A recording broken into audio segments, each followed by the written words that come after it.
আজ ১লা মার্চ।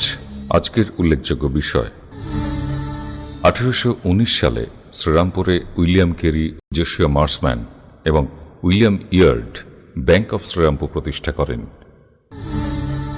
জন পেল ইংরেজ বীজগণিতবিদ, জ্যামিতজ্ঞ ও জ্যোতির্বিদ জন্মগ্রহণ করেন। অক্ষয় কুমার মৈত্রেয় বাঙালি ইতিহাসবিদের জন্ম।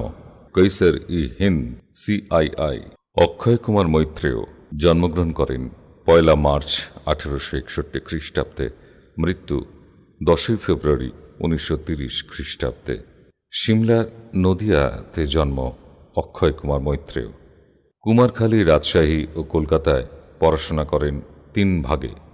রাজশাহী কলেজ থেকে BL পাশ করে সেখানে ওকালতি আরম্ভ করেন এবং বিশেষ সুনাম ও প্রতিপত্তি সহ মৃত্যুকাল পর্যন্ত এই ব্যবসায় লিপ্ত ছিলেন।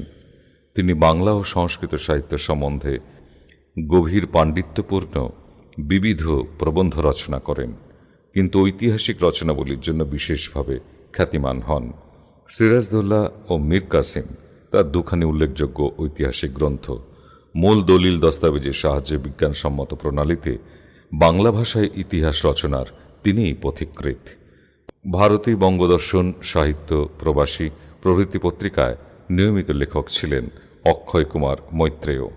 এশিয়াটিক সোসাইটি হলে ক্যালকাটা হিস্টোরিক্যাল সোসাইটির সভায় অন্ধকূপ হত্যার কাহিনী মিথ্যা প্রতিপন্ন করেন তিনি।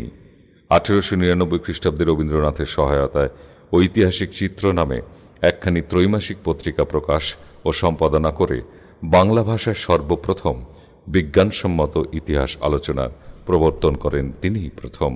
তিনি প্রাচীন ইতিহাসের উপকরণ সংগ্রহের জন্য দীর্ঘ পাতিয়ার কুমার শরৎ কুমার রায় প্রতিষ্ঠিত বরেন্দ্র অনুসন্ধান সমিতি প্রাক্তন সহায়ক ছিলেন।